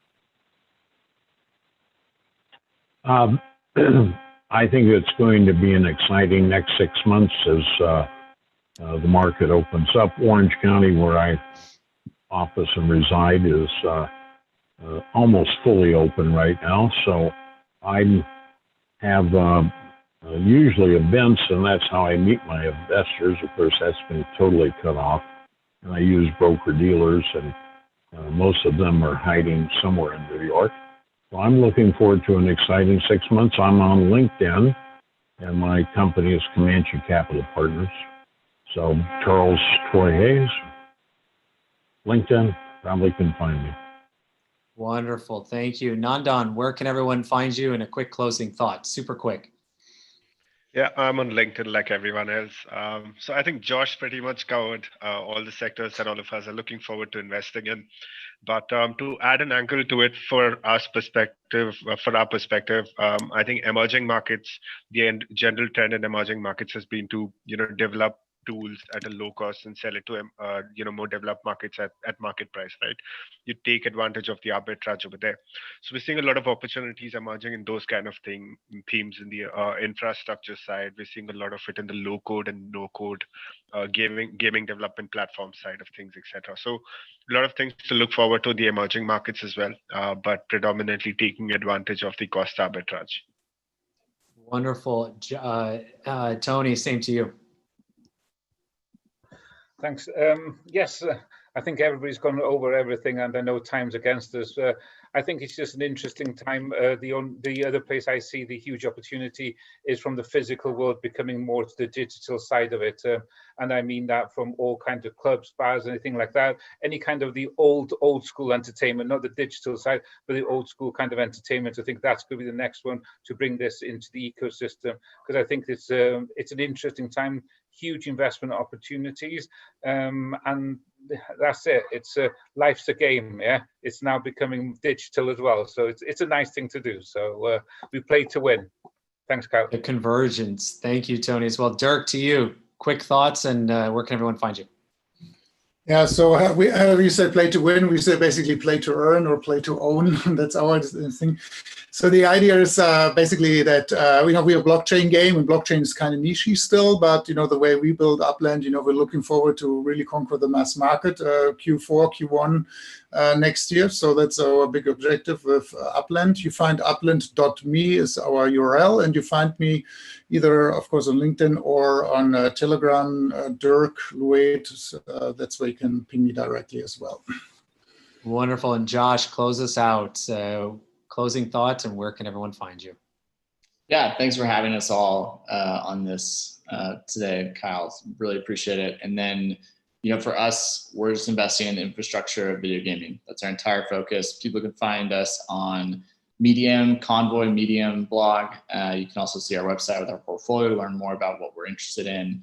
And then reach out on LinkedIn. I do check it. And so Josh Chapman, Convoy, it'll pop up just like everyone else on this great panel. Wonderful. Gentlemen, thank you so very much for joining us today. And to you, our live audience, thank you so much for joining in. Hope you get a chance to walk away with not just knowledge of where things have come and where things are going in entertainment and gaming, but also something a little bit more and hopefully a little inspiration to build the next generation of infrastructure or gaming, and get a chance to talk to each and every one of these individuals here. And to the investors, hope that you get a chance to look at the new opportunity areas that we spoke about, and a further understanding of where these markets are shifting and where capital is needed as well. As always, each and every one of us are available on social media and online. Feel free to reach out with us and talk to us any further about gaming and entertainment. Gentlemen, thank you all very much. Elena, thank you as well. And this edition of VCTV is done. We are now going to kick each and every one of you off, our speakers, and we're going to welcome up our next guest here on VCTV. So guys, thank you very much. Have a great day, and we'll chat with all of you later.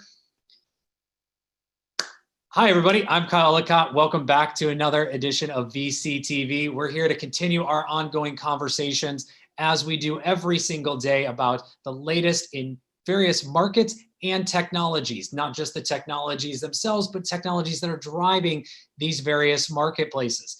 Well, today, we're going to continue our discussion around fintech and blockchain, along with everything in between.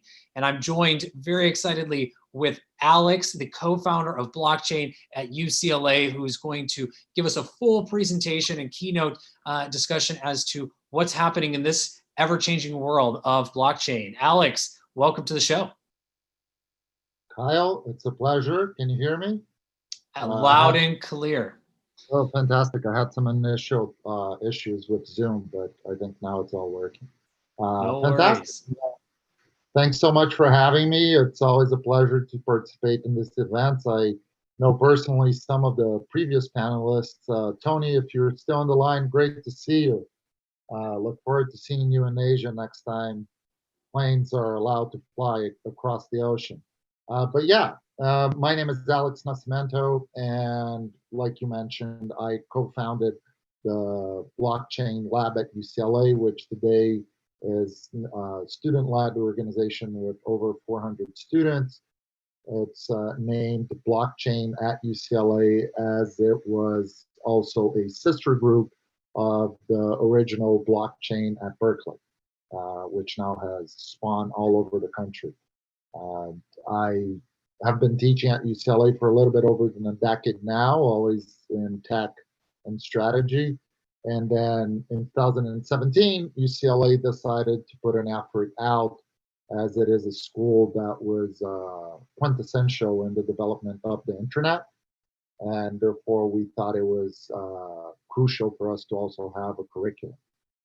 Just to give people here a context, as we started in 2017 teaching blockchain business applications, which were a strict business course, no technical requirements or technical knowledge needed to take the class, just demystifying blockchain for law students, liberal arts students, business students, and even computer science students. We evolved, as a lot of the people here know, into the ICO age of 2016, 17, 18. And for the longest time, as faculty and also as an institutional investor, we saw that a lot of the issues with the ICO market were revolving around unregulated securities offering, right? And for those of you who are not familiar with the term, a securities offering in the eyes of the SEC, which is the regulating body in the United States, is anything that resembles an investment contract. So if I give you money with the expectation of making money back, in the eyes of the SEC, that's a security, right? You might like it, you might not like it, you might agree, you might disagree. A lot of the people here in Silicon Beach, down in Santa Monica, Venice, and Marina del Rey, which spawn a lot of what has been done in blockchain, are completely against that vision, but that's the law. And then at UCLA, we obviously take a very institutional approach to this. And then we started researching how to do these token offerings from a regulated point of view. So two things sprung out of that. One is the research we have done. The second is a book we wrote called The STO, The Financial Revolution, which I'll leave a link here. You can find it on Amazon. It's only 99 cents. All the money goes back to UCLA. And I'm also going to leave a link for those of you who would like to get it for free at the end of the presentation. But the important thing, and a lot of what this book covers, is that regulation around the world, including the United States, has evolving a lot into allowing entrepreneurs like the people who are listening to this to create a token offering similar to a past ICO from a regulated point of view and be fully compliant with the law, right? And why is that important? Just to close that kind of like initial context. That's important because one single reason. For Bitcoin, for crypto, for any other digital asset play to really catch wide adoption, we need institutional players in it, right? We need banks, we need broker-dealers, we need custodians, we need transfer agents, we need the whole financial industry to adapt this new form of asset class. And this is only going to happen if it is within the guardrails of the law.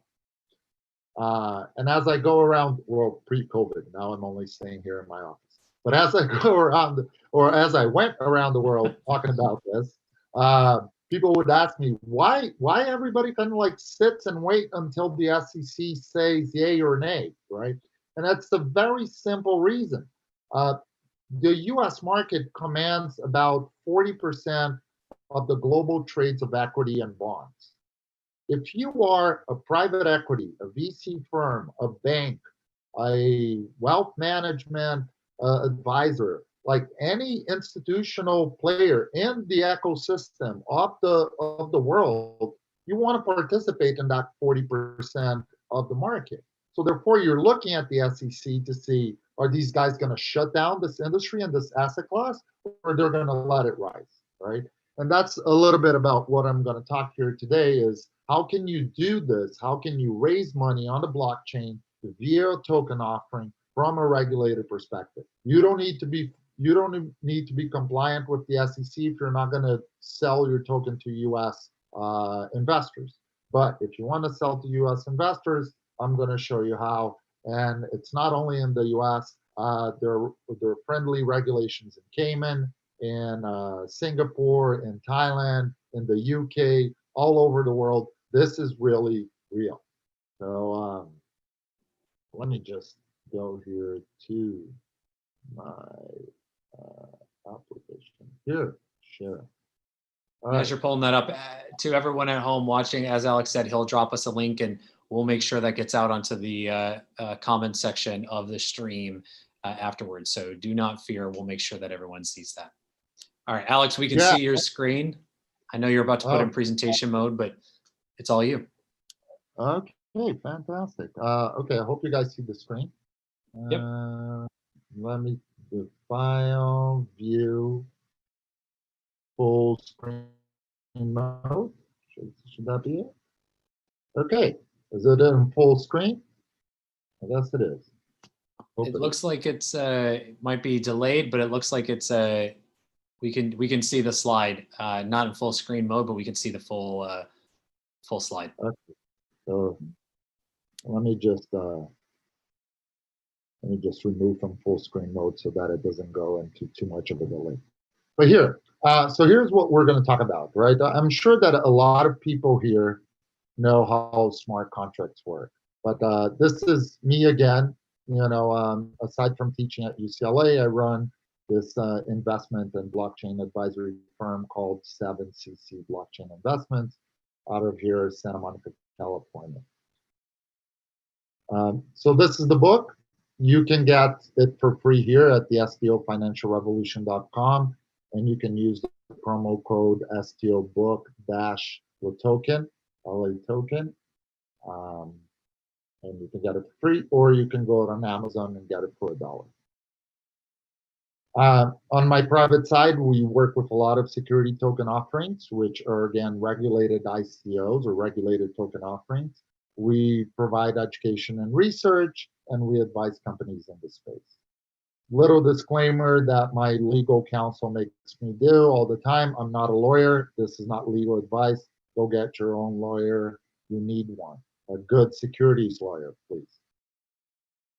So what is the deal with this being a potential for the whole industry, right? As we all know, in the blockchain space, you can create these single immutable files that cannot be duplicated, or files that, in essence, are a single representation of that unique code.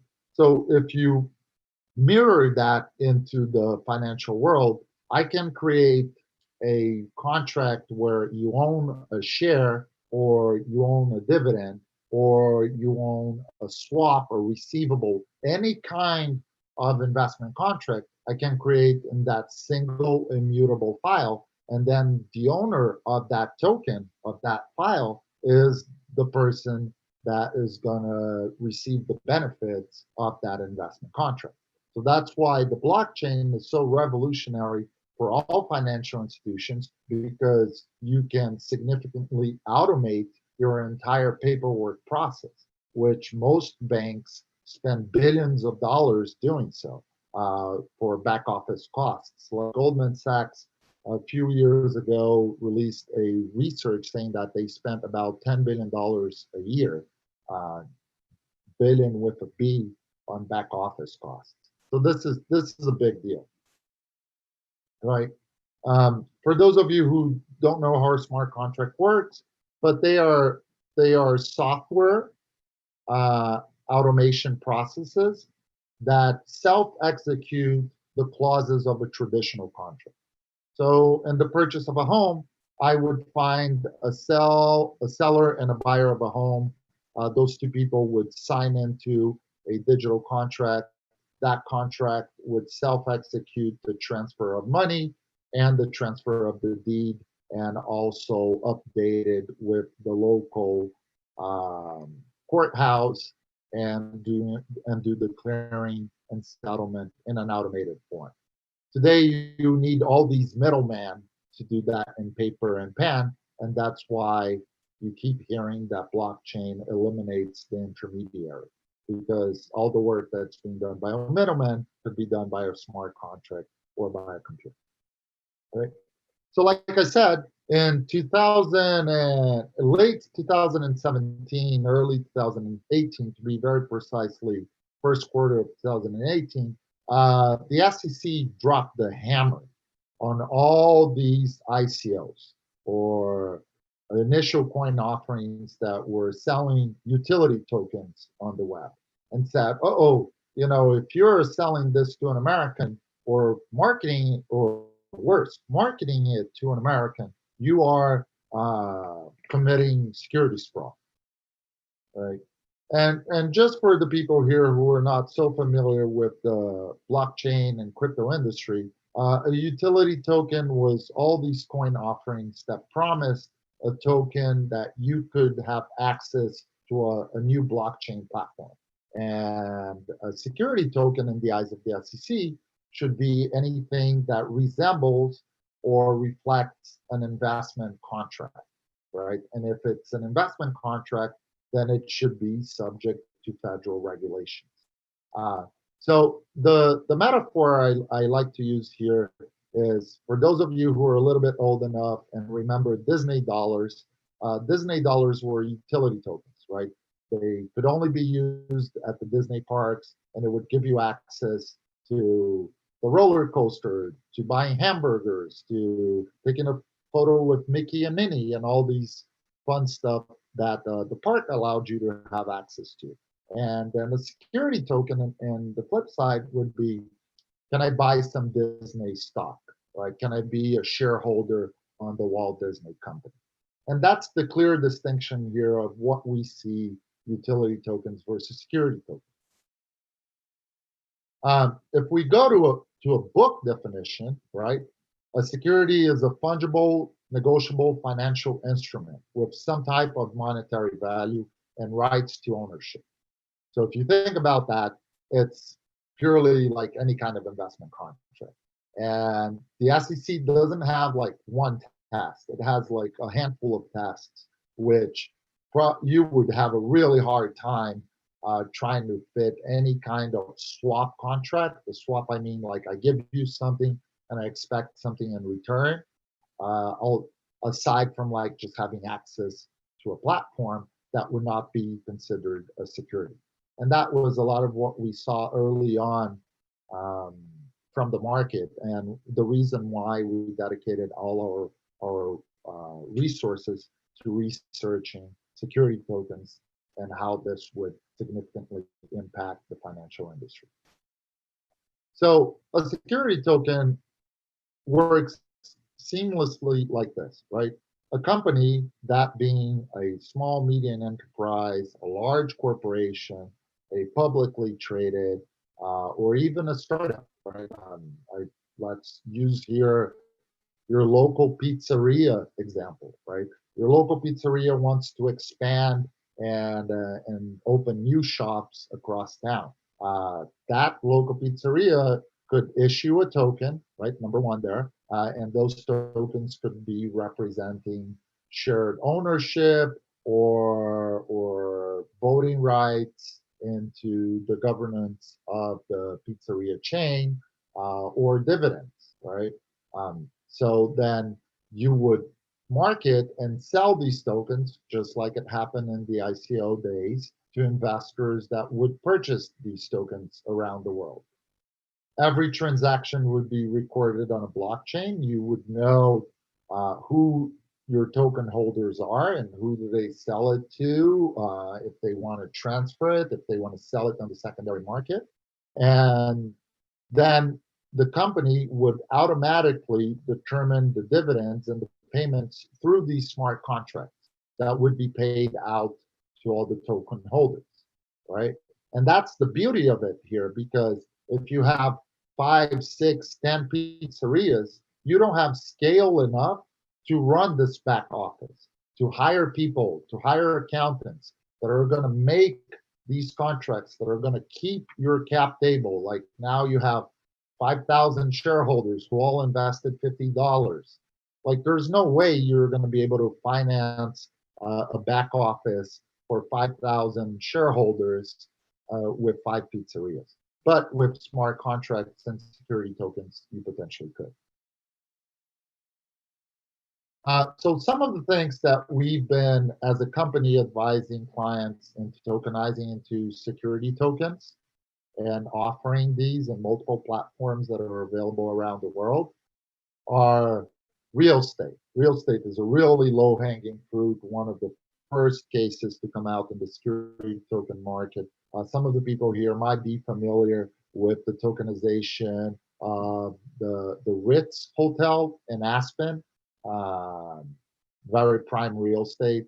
There has been another handful of deals in the real estate business, because traditionally what really works for security assets or security tokens are assets that are traditionally very illiquid or high cost of entrance, like real estate, right?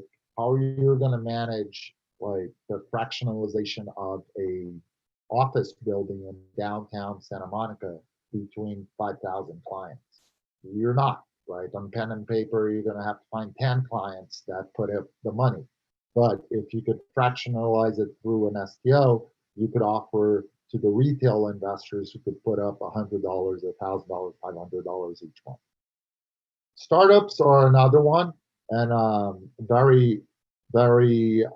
next step into what happened in the ICO stage.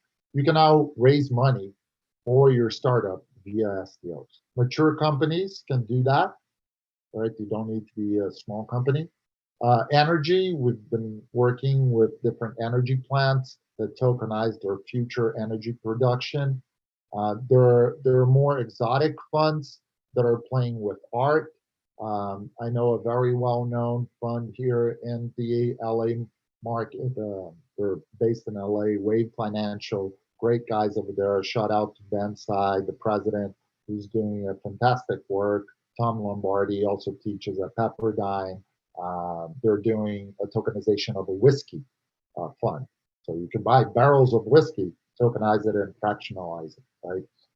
Funds like limited partnership into real estate, into venture capital, into healthcare, all these different funds could be tokenized. Here is a very important slide, and if you're going to screenshot anything, I would screenshot this. Why? Because in the ICO days, it was very simple, right? You created a website, you created a marketing campaign, you went viral, you sold tokens, you received Bitcoin, you call it a day, and you went back, hopefully, to develop your platform with all the money you raised. Now, because security tokens are a different animal, they are regulated. They need to follow the same parameters as traditional securities, right?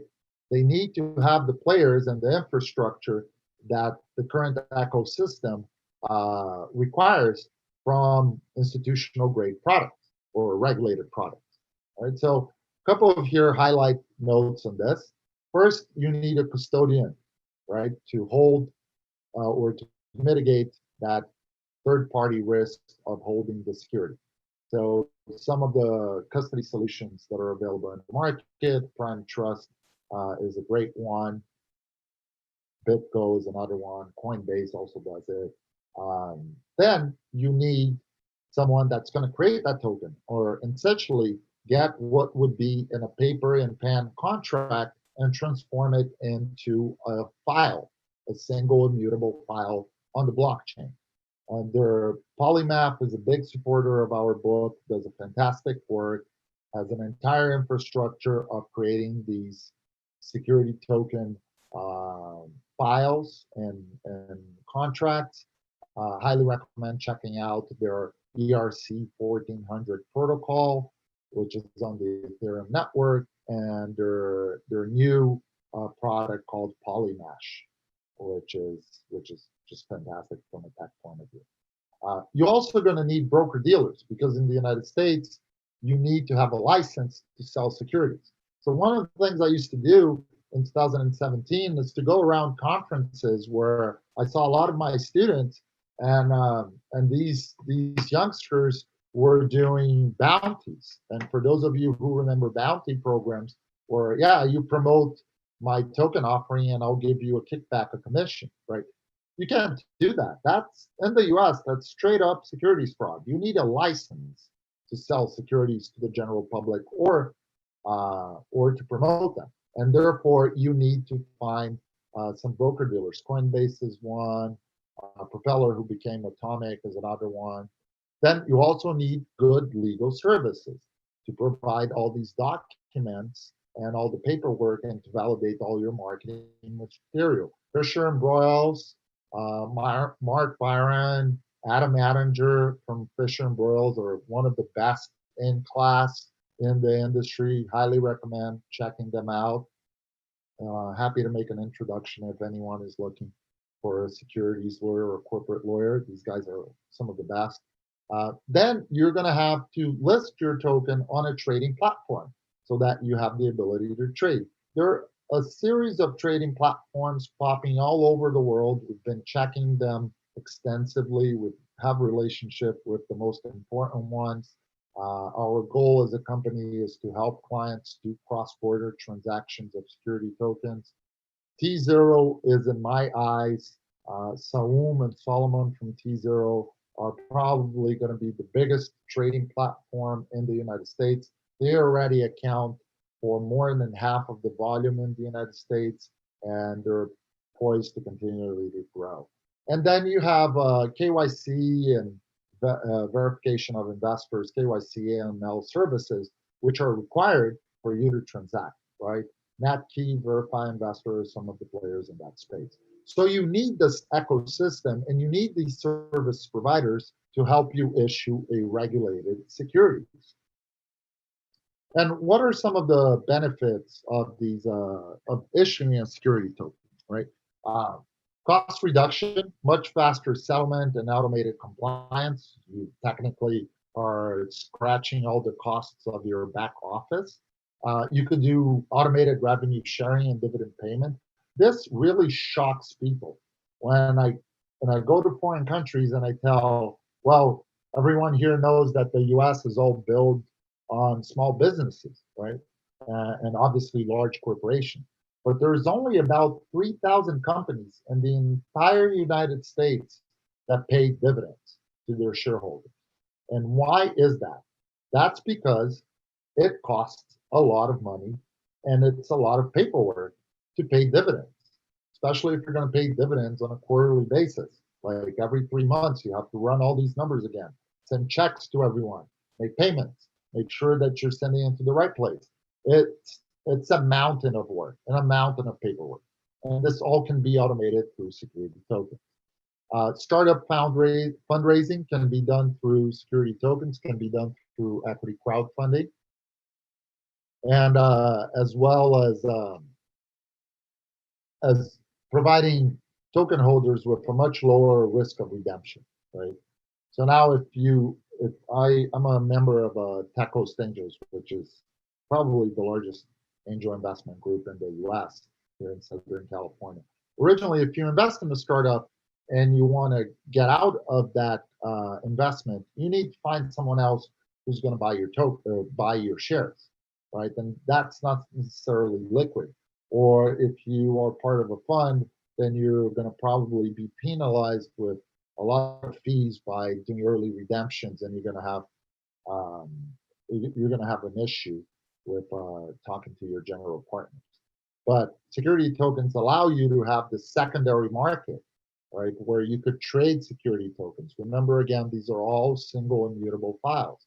So I could sell my single immutable file that is a representation of a chain of 5 pizzerias on a secondary exchange market to someone in New York who I've never met before. And that's the advantage of secondary liquidity. You obviously have 24/7 markets, just like you have crypto, and it extremely facilitates the transfer of ownership, knowing who is the owner of that token. As we progress, and I mentioned that some of the markets are evolving. Obviously, the U.S. keeps being the leader because of its high market share of the general equities and bond market, the entire world. But important markets like Japan recently issued new regulation for security tokens. Singapore, Hong Kong, the European Union. The European Union is a country by country specific. Switzerland, they have 3 different types of tokens, which one could be considered a security under securities law. Cayman considered both securities and utility tokens as just a token. So we do a lot of work for our clients setting up in Cayman or in Singapore. So this is clearly evolving around the world, and it's a new movement. Right. A little bit of the historical fact that I mentioned is that in July 2017, we had the Dow scandal, and the SEC didn't really like that. And then the SEC went after the Munchie ICO and created the Munchie test. Then things started to develop, right? When Bitcoin in 2018 was considered a commodity because it was so decentralized, it will fall technically outside the Howey test. Then the SEC dropped the hammer on other ICOs, including Paragon and AirFox and Kick. But then everybody was kind of waiting 2018, including myself, and is securities tokens going to be a thing? And waiting for the SEC to make an announcement.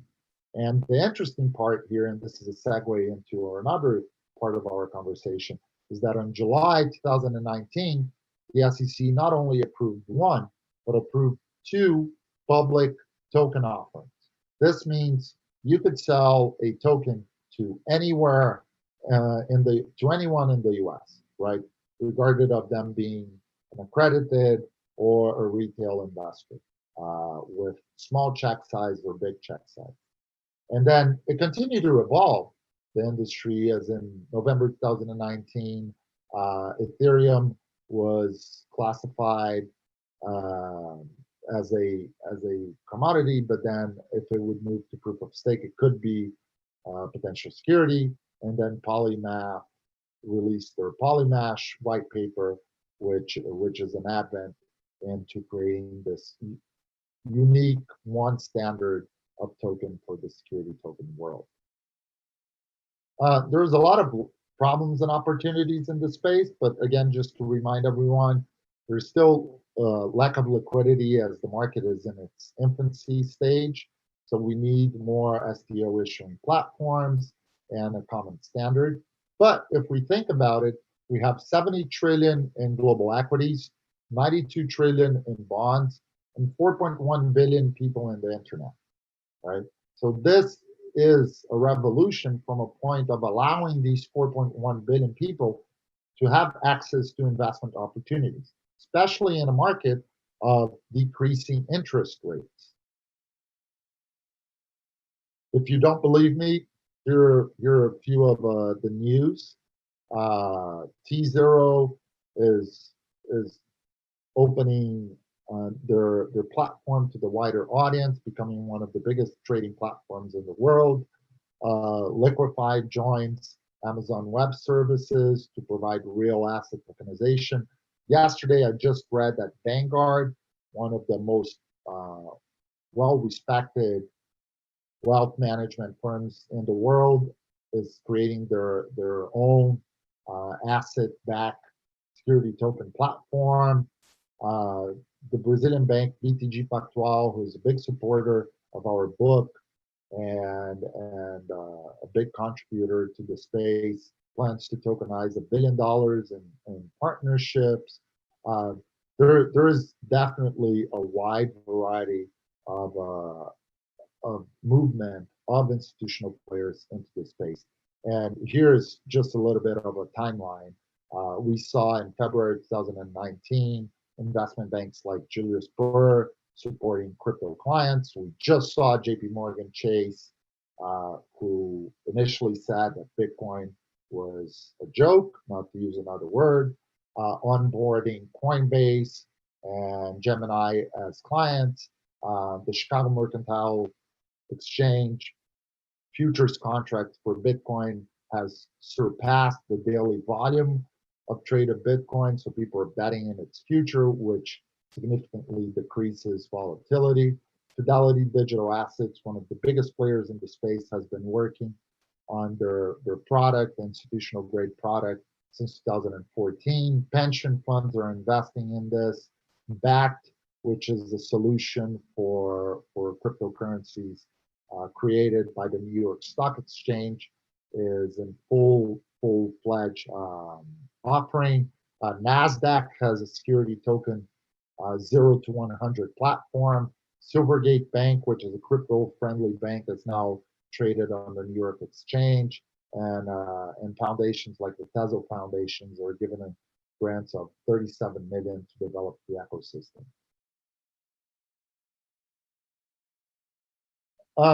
Just in lack of time here, I'm going to jump into the meat of this here, which is if you want to issue a security token in the U.S., right? And I think this is really like a crucial point of this presentation. So in the U.S., during the Obama administration, there was the amendment called the Jobs Act. And I joke that with my students at UCLA that it has nothing to do with Steve Jobs. It stands for Jumpstart of Our Business, startups. And it was an amendment that was done by the Obama administration in order to facilitate for entrepreneurs to fundraise or to create securities with less bureaucracy, less paperwork, right? And if you follow these three exemptions, and an exemption means like you need less paperwork, less bureaucracy, you could issue a security or a tokenized security compliant with the Securities Exchange Commission of the United States. All right, the first one is regulation crowdfunding, or well known as Reg CF, right? Most last bureaucratic one. You can issue today up to $1,070,000 every 12 months in this kind of regulatory framework, or your token and within this exemption. The good news is that the SEC is currently reviewing to uptick that to 5 million, and that's going to be a game changer. Because if you're going to do a crowdfunding campaign and you're only going to raise $1 million is money, but it's not like significant for you to make a dent in the industry or for you to scale your startup. But 5 million is a much better number to work with, right? And you could raise that every 12 months. Then you have Regulation D, which falls into Regulation D 506C or B. Those are two variations. That's the most flexible one, but the inflexibility there is that you can only raise money from accredited investors, right? And then there is a lockup period of 12 months where these investors need to hold your token before they sell it. To jump in quick, just wanted to give you a heads up. We got about 2 minutes until we have to wrap. So let's wrap up with Regulation A, which is the bulk of the information. And then you have Regulation A, right, which was in July offered as an opportunity for any token holder to do it, which you originally could raise up to 50 million, and now you could raise up to 75 million. And 75 million is a good amount of money. There's a good amount of platforms out there that can help you with it. Darren Marble from Insurance, a friend of mine, does a great job on that effort.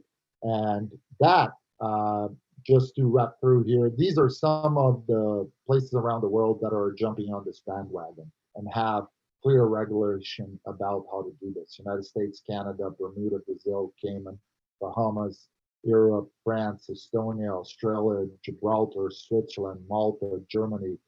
China, not so much. Stay away from China. Thailand, Malaysia, Hong Kong, Cambodia, Japan, Philippines, Singapore, South Korea, South Africa, Saudi Arabia. And this is the future. We're going to see a lot more institutional products, regulation, interoperability of security tokens, and security tokens exchange. This is my contact information. You can find me on LinkedIn, Alex Nascimento, UCLA. Happy to chat about any of this stuff if you are looking to issue a security token. Thank you so much. Thank you so much, Alex, for joining us today. Everyone in our audience, please definitely check out Alex online and Alex's book. We'll have this live for everyone to recap, as it's a ton of great information. Alex, is there a chance maybe someone could access the presentation that you showed further, some of those slides? Okay, cool. So if you can share that link. I'll share I'll send the presentation to Elena, and she can share with she can make it available. Wonderful, wonderful. And again, thank you so much, Alex, for joining us. And I apologize, we had to cut it short, but tons of information. Tons of information for your audience. Again, definitely check out the presentation, as we'll share that as Alex sends it over. And then also do make sure to check out Alex's book, The STO Financial Revolution. I've already got a copy, Alex, so I'm looking forward to diving into it myself. And again, thank you for joining us. To you, our audience, thank you for tuning in to this edition and all editions of VC TV. We'll be back here tomorrow to talk more about what's happening and what's changing in Edge and the Internet of Things, two areas very close to my heart. And we've got an outstanding panel of experts and investors from around the world to tell us the latest and greatest. Thank you to Elena, to the entire LA Token team for making this happen. To you, our audience, I'm Kyle Ellicott, your host for VC TV. Everyone have a great day. Alex, talk to you soon.